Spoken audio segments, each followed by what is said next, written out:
Не успела игра начаться, как наши уши ласкает этот замечательный саундтрек. Я вообще считаю заглавную тему San Andreas не только одним из лучших саундтреков серии GTA, а вообще среди всей игровой индустрии в целом. Конечно, мне больше нравится заглавная тема GTA 4, но все же, заглавная тема San Andreas действительно очень крутая и запоминающаяся. По старой доброй традиции, плюсы игры я буду рассказывать одновременно с рассказом сюжета. Я так делал уже не раз. Так что, поехали. Итак, игра начинается с того, что наш любимый CJ от своего друга узнает, что у него умерла мама, и из-за этого ему пришлось бросить все свои дела и приехать из Либерти-Сити обратно в родной город Лос-Сантос, дабы провести похороны. CJ садится в такси и едет на Гроув-стрит, но по дороге его ловят копы, которые довольно быстро пихают нас в свою машину. Так еще и не дали возможности CJ забрать свой чемодан из багажника такси, и вдобавок забирают у нас все деньги. Дальше мы вместе с копами катаемся по городу. Во время поездки CJ говорит свою причину для визита домой и говорит копам, что он завязал с криминалом, но они ему не верят. Эти полисмены решили бросить Сидоджи на произвол судьбы и выкинули нас прямо на вражеской территории Балласов. Дальше CJ кидает свою легендарную фразу Oh shit,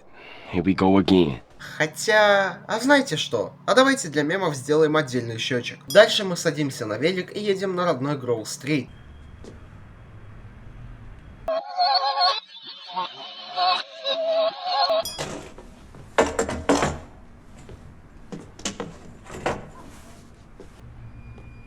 You picked the wrong house, fool! Hey, hey! CJ.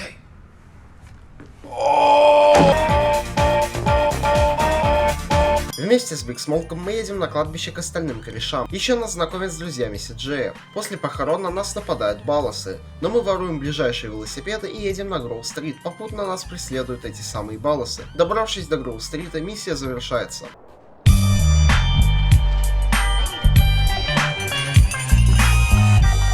Не могу поставить плюс за легендарного парикмахера, который с помощью какой-то магии может сделать любую прическу. Следующие миссии в основном знакомят нас с друзьями CJ. И блин, именно над персонажами разрабы хорошо поработали. Каждый из них хоть чем-то запомнится. Начнем мы со всеми любимого CJ. Его фраза, а также лицо стали мемами.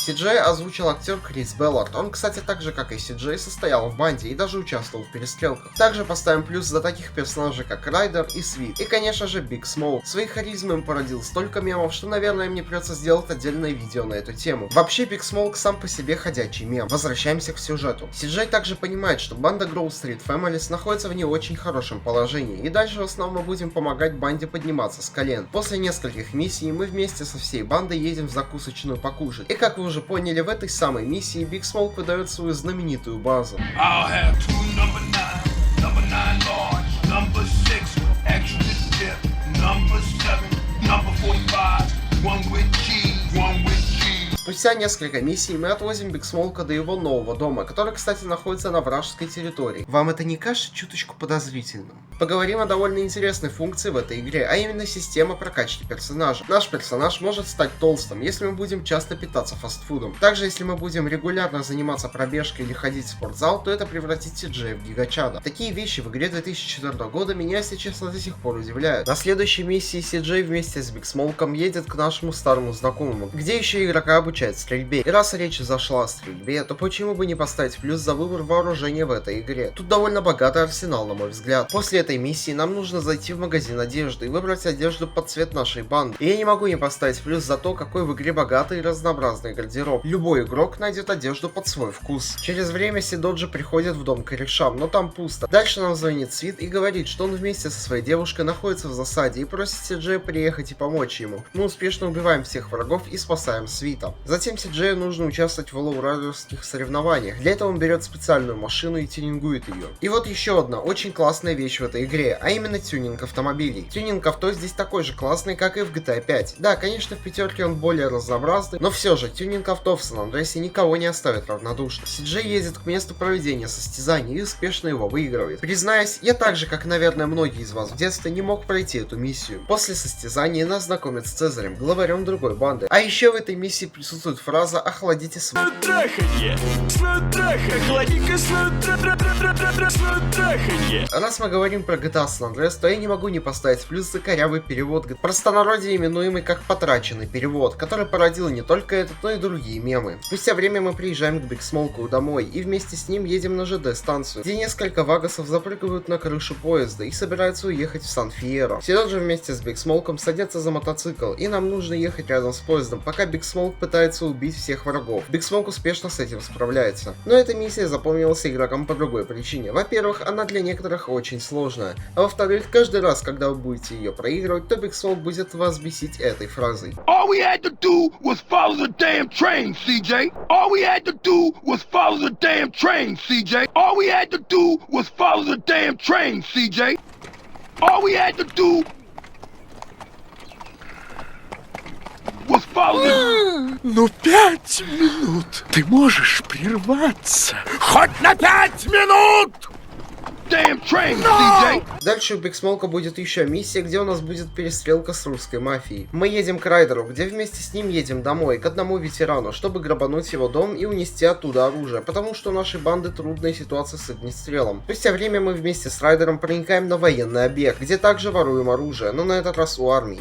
Дальше мы вместе с Биг Смолком и Свитом едем забирать из тюрьмы рэпера OG Loco, который является нашим старым знакомым. В качестве исправительных работ его заставляют работать уборщиком в бургерной. Мы также выполняем от него пару миссий, таких как угон фургона с музыкальным оборудованием или крадем текста его песен из особняка, а также топим продюсера. Спустя время OG Loco увольняется из бургерной, нарушив договор об исправительных работах, а это означает, что ему снова придется вернуться в тюрьму. Дальше у нас в основном задания от полицейских. Их первое задание — это сжечь дом банды. Когда дом вовсю горит, Сиджей замечает там девушку, и она просит о помощи, и Сиджей ее успешно спасает. Помимо этого, Купа нам поручает сорвать сделку между русской мафией и балласами. Еще нас игра знакомит с такой функцией, как захват вражеских территорий. Итак, с момента приезда Сиджея, Grove Street Families довольно сильно поднялась с колен, и в честь этого в следующей миссии у нас организована встреча в каком-то отеле. Но все идет не по плану, на отель налегает спецназ, но мы не можем просто так уйти оттуда, нам сначала нужно попасть в отель и спасти Свита. Прорываясь через тяжелый бой, мы спасаем нашего братана и садимся в машину, а дальше у нас эффектная погоня от полиции. И заканчивается она тем, что наша машина падает с обрыва и влетает прямиком в грузовик с цистерной и взрывается. И на этом миссия заканчивается. В следующей миссии Свит говорит, что Grove Street Families набрала свою прежнюю мощь, а это значит, что пришло время нанести решающий удар нашим заклятым врагам Балласам. Сиджей звонит Цезарь и говорит, чтобы Сиджоджи приехал к нему очень срочно, ведь он собирается показать ему что-то очень важное. Мы добираемся до этого места, где тайком из машины наблюдаем за следующей картиной. Из гаража выходят Балласы, а следом за ними... И чё? Просто смотри, братишка. Чё за нахуй? О, нет. Чёрт! Смок, чё ты задумал? Камрад, взгляни на тачку. Это тот зеленый Сейбр! Смоук, труп заставил тебя нас продать? Мама! Извини, камрад, услышал слух и решил проверить. Я сам в это не верил, но... Не, ты все правильно сделал.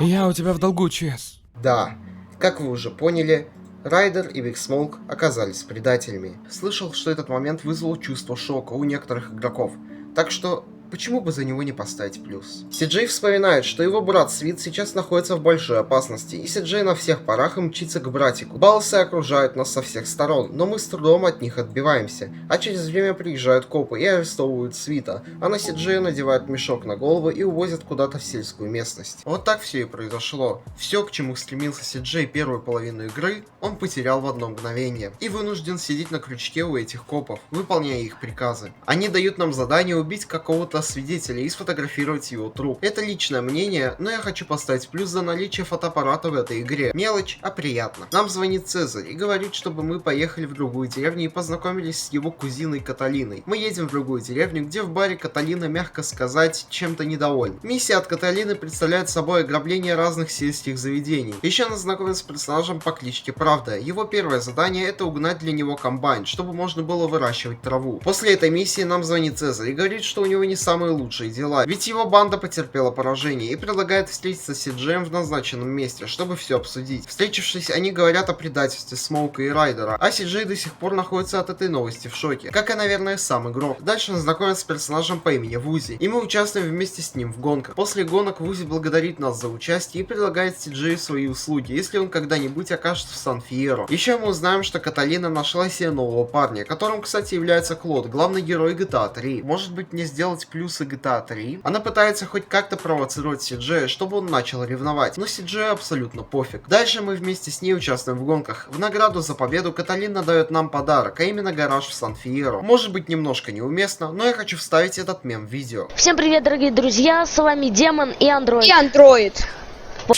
Итак, вот настал момент, когда мы отправляемся в Сан-Фьеро. Но сначала нам нужно сжечь плантации из огнемета. Мне кажется, где-то я это уже видел. После сжигания травки мы вместе с Правдой садимся в его машину и едем в Сан-Фьеро, в тот самый выигранный гараж. Мы замечаем, что он находится в довольно плачевном состоянии, и мы быстро собираем команду различных специалистов. Через время нам звонит Цезарь и говорит, чтобы мы приехали к нему в указанное место. Приехав к Цезарю, мы уже вместе добираемся до деревни, где собираемся фотографировать лица подозреваемых в продаже наркотиков. Среди них, кстати, оказывается Райдер. Сделав снимки всех личностей, на следующий день к нам в гараж приходит Вузи, чтобы подробнее рассказать обо всех персонажах. Одного из них мы будем проходить миссии. Дальше идут миссии от Вузи. Итак, в его первой миссии мы узнаем, что он оказывается слепой, а дальше вместе с ним едем наводить порядок на районе. Зайдя в какую-то подворотню, узнается, что здесь была довольно жаркая перестрелка. Затем приезжают вьетнамцы, с которыми потом у нас жесткая перестрелка, но мы ее побеждаем и отвозим Вузи домой. В следующей миссии нас знакомят с лидером дружественной группировки под именем Ранф Али, который дает нам задание привезти автомобиль с грузом из аэропорта в указанное место. Попутно нас будут обстреливать. Ранф Али хочет улететь домой во Вьетнам, но за ним охотятся киллеры, и поэтому выходить на улицу для него сейчас очень опасно. И Си-Джей предлагает идею, что он выдаст себя за его. Пока киллеры пытались убить Си-Джея, думая, что это Ранф Али, он тем временем уже сел в самолет и улетел домой. Для выполнения следующей миссии от Вузи нам нужно прокачать свои легкие для подводного плавания. В самой миссии нам нужно по стелсу пробраться на корабль, чтобы установить там жучок, а затем по стелсу оттуда убраться. В следующей миссии мы на вертолете облетаем вокруг корабля, попутно обстреливая его из минигана. Наш вертолет подбивают, и тогда мы доплываем до корабля, где с боем пробираемся в кабину управления, где устраняем врага по кличке Змеи, а также мы спасаем людей, которых он держал в рабстве. Дальше мы покупаем автосалон, для которого мы угоняем разными способами несколько машин. Угнанные машины мы также сможем тюнинговать как душе угодно. И раз речь зашла об автомобилях, думаю, пришло время поставить плюс за разнообразие транспортных средств в этой игре. Тут действительно богатый выбор авто, и каждый игрок найдет что-то для себя. Я не могу не вставить этот мем в видео.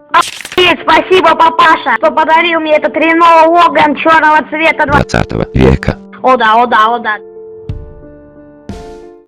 Ладно, пришло время рассказать сюжетную ветку с одним человеком. Он же является сутенером по имени Джизи, и Си-Джей устраивается к нему на работу. В одной из его миссий мы спасаем одного из членов преступного синдиката по имени Майк Торрена. В следующей миссии мы решаемся окончательно добить этот преступный синдикат. И для этого нам нужно раздобыть телефон Джизи, чтобы более подробно узнать о том, где будет встреча банд. Но вот досада, в свой клуб Джизи сейчас никого не пускает. И тогда мы пробираемся внутрь через крышу. Дальше Си-Джей начинает угрожать Джизи, но ему удается сбежать. Мы догоняем и ликвидируем его. Мы также узнаем, что место встречи это Пирс 69. На самой миссии сначала мы ликвидируем охранников на крыше, после чего наблюдаем, как члены банды встречаются. Среди них оказывается Райдер. Но третий прилетает на вертолете, и он с высоты заметил трупы охранников, которых мы ранее убили. И все быстро понимают, в чем тут дело. Мы добираемся до Пирса, где разбираемся с первым членом синдиката. А вот Райдер пытается спастись, но ему это не удается, и таким образом Си-Джей убивает второго члена синдиката, а также мстит Райдеру за его предательство. Также от старых добрых продажных копов мы выполняем миссию, где нам нужно проследить за каким-то журналистом и ликвидировать его вместе с еще каким-то челом. Из-за него пришлось ехать аж в Лос-Сантос. В следующей миссии мы разбираемся с последним участником банды, а именно Майк Торрена. Он пытается скрыться на вертолете, но мы его ликвидируем из базухи. Также мы выполняем еще одно поручение от Вузи, а именно с помощью машины взрываем лабораторию. И на этом похождения Си-Джея в Сан-Фьеро заканчиваются. В следующую половину игры мы будем тусоваться в пустыне и в Лас-Вентурасе. Си-Джей едет в сельскую местность, к северу от Сан-Фьеро, к какому-то какому-то особняку, где неизвестный искаженный голос просит нас прокатиться на монстр-траке. После покатушек мы узнаем, что этим самым неизвестным голосом был Майк Торрена. И тут Си-Джей находится в шоке, и его понять можно, потому что мы же вроде его убили из базуки, когда он летел на вертолете. Как потом выясняется, в вертолете находился двойник Майка Торрена. Си-Джей тут же извиняется за свою выходку. А дальше мы будем выполнять миссии этого самого Торрена. В его первой миссии Си-Доджи вместе с Цезарем должны украсть фуру с цистерной. В его следующей миссии нам нужно прихватить груз с вертолета контрабанды. Также мы будем уничтожать вражеские вертолеты. Подхватив груз, мы отвозим его в гараж. В следующей миссии нам нужно купить заброшенный аэродром. А вот уже для того, чтобы двигаться дальше по сюжету, нам необходимо пройти летную школу. Еще помимо летной школы в игре имеется автошкола, мотошкола и лодочная школа. Плюс я поставлю за то, что за прохождение какой-то из школ нам открывается уникальный транспорт, то бишь автомобили, мотоциклы, лодки и так далее. Давно бы пора уже упомянуть все дополнительные активности, которыми игрок может заняться в открытом мире. Например, игра на аркадных автоматах, тир в амунации, работа полицейским, таксистом, пожарным, машинистом поезда, а также медиком. Еще поставим плюсы за наличие в игре различных соревнований, таких как гонки в Лос-Сантосе, гонки на выживание в Сан-Фьеро и соревнования и все те же гонки, но только уже на мотоциклах в Лас-Вентурасе. Думаю, пришло время похвалить игру за моддинг. Моды на GTA San Andreas — это отдельный мир со своими законами и правилами. Это также означает, что GTA San Andreas отчасти популярна до сих пор именно из-за модов. И еще сампа. На игру вы сможете найти какие угодно моды, начиная от самых странных и заканчивая теми, что улучшают графику в игре, такие как DirectX. Зато какой на San Andreas разнообразный моддинг, мне не жалко влепить аж 5 плюсов.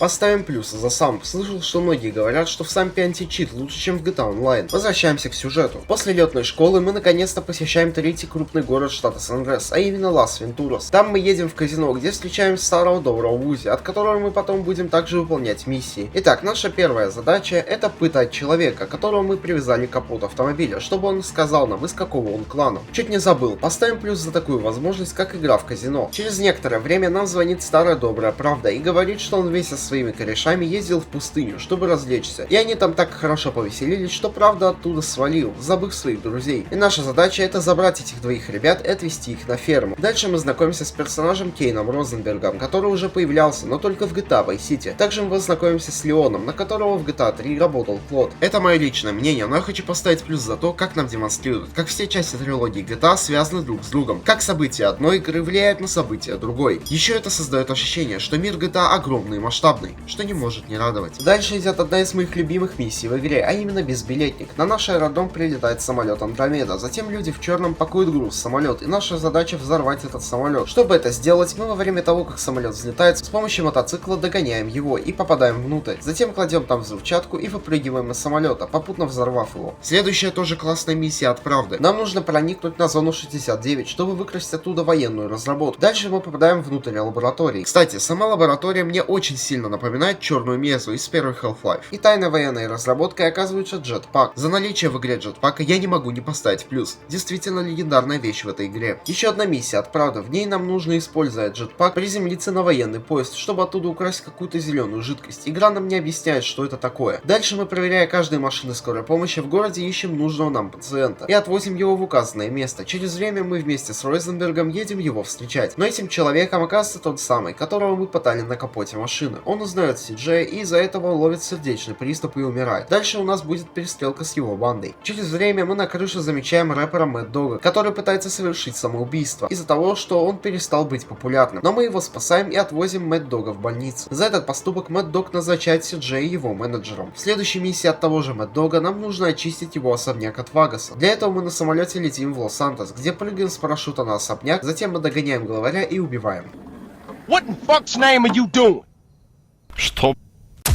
Итак, мы выполняем миссию от ранее упомянутого Сальватора Леона. В его задании нам нужно ликвидировать наемников, у которых задание убить Леона, и нам нужно сесть в самолет и с помощью трюка попасть в салон другого самолета, после чего всех там убить и посадить этот самолет в аэропорту Лас-Вентураса. Еще одна миссия от Леона. Нам нужно поехать в аэропорт и отправиться в Либерти-Сити, где в ресторане мы наносим очередной удар семьи Форели, а после чего возвращаемся обратно на западное побережье. Дальше миссия от продажных копов. Выясняется, что одного из человека есть досье, который раскрывает всю правду о том, что эти копы взяточники и коррупционеры. Задача игрока — это убить этого человека и забрать досье, затем приехать в заброшенную деревню, где мы встретимся с копами. Один из полицейских направляет на нас пистолет, после чего Си-Джей дает досье офицеру Пуласки. Затем Темпани со всей силой наносит удар по голове лопатой за то, что он сдал их в полицию, и приказывает Си-Джею копать могилу для этого убитого копа. Под наблюдением Пуласки Си-Джей раскапывает могилу, но вдруг приходит в себя ранее вырубленный полицейский, который пытается напасть на Пуласки, но получает пулю в живот. А после чего Пуласки отсюда сбегает, Си-Джей его догоняет и убивает. Дальше миссия от Майка Торрена. Он обещает Си-Джею, что если он выполнит его просьбу, то он освободит свиты из тюрьмы. В самой миссии нам нужно угнать военный истребитель с авианосца и уничтожить шпионские лодки. Наконец-то, спустя долгое время, мы возвращаемся в Лос-Сантос. Си-Джей проделал огромный путь за время своих приключений по штату Сан-Андреас. В Лос-Сантосе он помогал Гроув-стрит подниматься с колен. Затем его отправили в сельскую местность, где он грабил банки вместе с Каталиной, познакомился с Правдой, а также с Узи. В Сан-Фьеро Карл Джонсон расширил влияние своей банды Гроув-стрит Families, противостоял различным врагам, включая мафию, наркоторговцев и другие банды. В процессе он стал более влиятельным и предпринимательским, занимаясь не только уличной преступностью, но и бизнесом. Затем его занесло в пустыню, где он уже сталкивается с местными бандитами и коррумпированными властями. Он также участвует в различных заданиях, включая спасение своих друзей и укрепление влияния своей банды, а после чего отправляется в Лас-Вентурас, где Си-Джей начинает работать с крупными мафиозными группировками. Также он стремится разоблачить и уничтожить преступные синдикаты, которые угрожают его банде и родным. И после всех испытаний он наконец-то вернулся домой. И тут я хочу поставить плюсы за некоторые аспекты открытого мира игры. Во-первых, размеры. Открытый мир игры даже по сегодняшним меркам огромный. И что немаловажно, разнообразный. Вот тебе игрок 3 больших города с уникальной архитектурой и атмосферой. Лос-Сантос — город звезд, бизнес-небоскребов и враждующих между собой банд, где довольно сильный контраст между богатыми и бедными районами. Сан-Фьеро — спокойный, тихий, не слишком бедный, не слишком богатый. Скорее всего, он и является столицей штата Сан-Андреас. Иногда чем-то похож на европейский город. Также славится своими холмами и красивым большим мостом Ган. И, наконец, Лас-Вентурас — город, где все, кому не лень, хвастаются своим богатством. Играют в казино, ходят в стрип-клубы, бухают, в общем, развлекаются. А ночью этот город превращается в красивое и завораживающее яркое место. А также сельская местность, представляющая собой как и обычные маленькие городки, так и луга и сельскохозяйственные поля. Есть еще гора Чилиад и лес рядом с ней, где можно заблудиться. По слухам, в этой местности водится Бигфут, но мы сейчас не об этом. Помимо всего перечисленного, на серии карта представлена пустыня. Некоторые разработчики, создавая открытый мир своей игры, берут пример с GTA San Andreas. И в принципе неудивительно. Для 2004 года в этой игре уйма разных активностей, чтобы игроку не было скучно. Начиная от войн с бандами и заканчивая собиранием ракушек. Я прям чувствую, как через геймплей Rockstar говорит всем игрокам: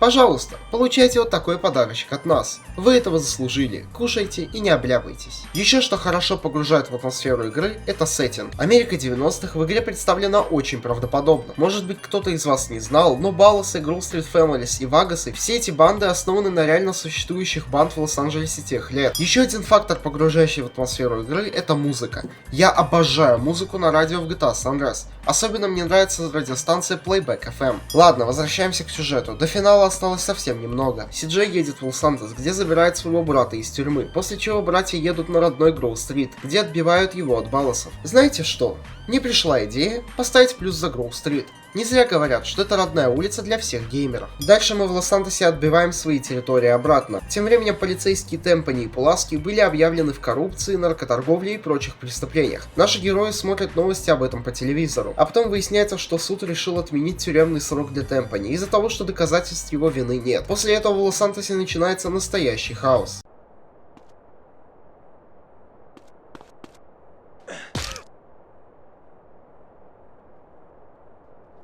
Что ж, наконец-то финальная миссия. Мы приезжаем к убежищу Биг Смоука, но внутрь так просто не попасть. Именно поэтому мы воруем ближайший БТР и тараним стену, а после чего у нас будет довольно долгая перестрелка со множеством противников. Смотрите, Биг Смоук даже собственную статую себе поставил, а после чего будет долгожданная встреча Си-Джея и Биг Смоука. Эй, Смоук! Эй, Си-Джей! А я все думал, когда же ты появишься. Как ты понял, что это я? Я знал, что это мой старый пес Си-Джей. Я ведь знал, что ты идешь, но мне на это было наплевать. Я здесь для того, чтобы заняться тобой, толстозадой. А потом я займусь твоими приятелями из полиции. Где они? Мужик, Темпани? К черту Темпани. И к черту его польскую баллонку. Все это осталось в прошлом. Посмотри, перед тобой открыт целый мир. Я ни о чем не жалею, чувак. У меня получилось, Си-Джей. Я добился успеха. Я неприкасаем. Что с тобой случилось, чувак? Какого черта? Тебе разве не все равно? Думаю, нам следовало бы с этим покончить. Дальше у нас финальный босс-файт, Си-Джей в нем одерживает победу. Эй, Смоук, почему ты кинул нас, а? Это что, из-за наркотиков или какая-то другая херня? Меня сильно затянули деньги. Власть, да мне теперь уже похрену. К черту, чувак. Почему бы ты просто не вышел из игры, чувак? Мы же были как семья, хоуми. У меня не было выбора. Я был обязан это сделать. Я просто увидел возможности. И теперь, когда я сдохну, все будут обо мне вспоминать. Биг Смоук.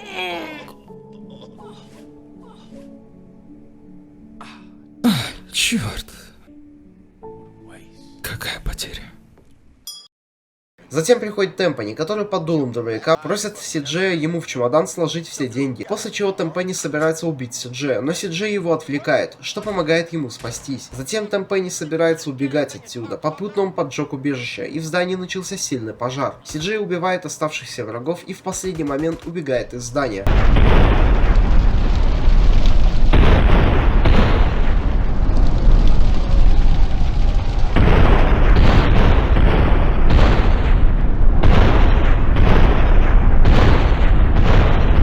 А дальше будет очень крутой финал. Свит хватается за пожарную машину, которую угнал Темпани. Си-Джей садится в кабриолет и следует за пожарной машиной, попутно проезжая через взрывы и хаос. И когда у Свита уже не остается сил держаться, Си-Джей оказывается рядом и ловит своего брата. Затем братья меняются местами, и Си-Джей обстреливает всех врагов. В итоге Темпани справляется с управлением и падает с моста. Фух. На этом все. Темпани полуживой выходит из машины, и к нему подходят остальные ребята. И когда все ушли домой, Си-Джей смотрит в глаза уже мертвому Темпани и прощается с ним. Прощайте, офицер.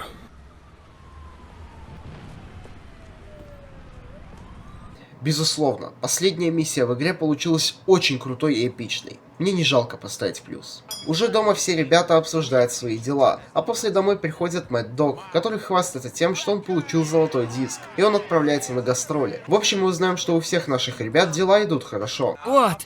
Карл, куда ты это намылился? Хотел наведаться на блог, глянуть, что там происходит.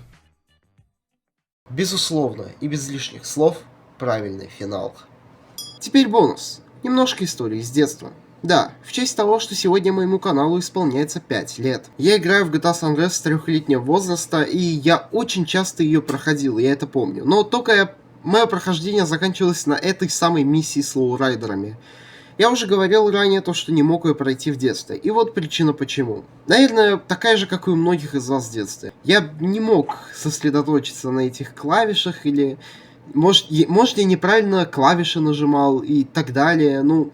Не мог, короче, пройти эту миссию. Да и вообще, я тогда был ребенком и не мог осилить прохождение дальше. Поэтому мое прохождение заканчивалось в среднем в самом начале игры и все. Дальше фигней страдал. В открытом мире. Я любил вводить чит-коды на эту игру. У меня, как, наверное, у многих из вас в детстве, был вот такой вот листочек с чит-кодами. Но это не настоящий листочек, я быстро его воссоздал. Да, еще в детстве я не знал название игры, и поэтому я придумал свое название для GTA San Andreas. Я ее звал «Дядя с поездом», не удивляйтесь. Просто я в детстве сильно фанател по поездам, я их обожал, и в GTA San Andreas я часто угонял поезд и притворялся, что я машинист. Поэтому и дал такое название игре «Дядя с поездом». У меня с этой игрой связано очень много ярких и теплых воспоминаний. За это я ее и до сих пор люблю. Игра мемная, смешная, прикольная, интересная, ламповая. И можно долго перечислять, что она из себя представляет. И знаете что? Последний плюс я поставлю чисто от себя. GTA San Andreas имеет звание моей самой любимой, самой обожаемой компьютерной игры.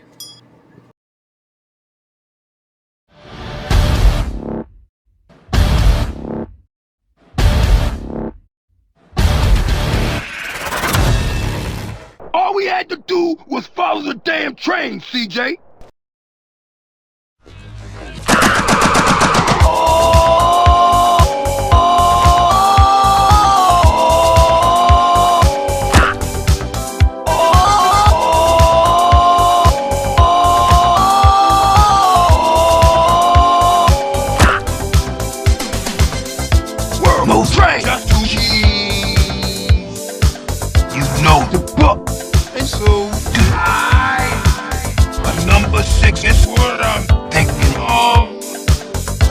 wouldn't get this from any other fat man.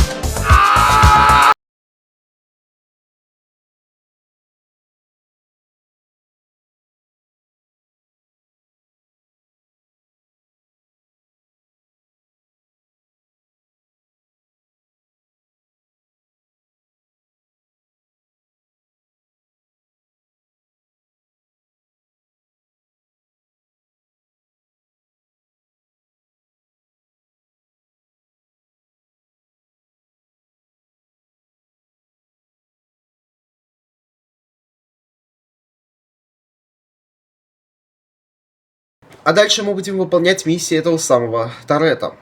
Торетто. Я прям чувствую, как через день... А дальше будет очень крутой финал. А дальше будет очень крутой финал. Может быть, кто-то не знал, но... Может быть, кто-то из вас не знал, но... Еще немаловажно... Еще что немаловажно. И, блин, погодите.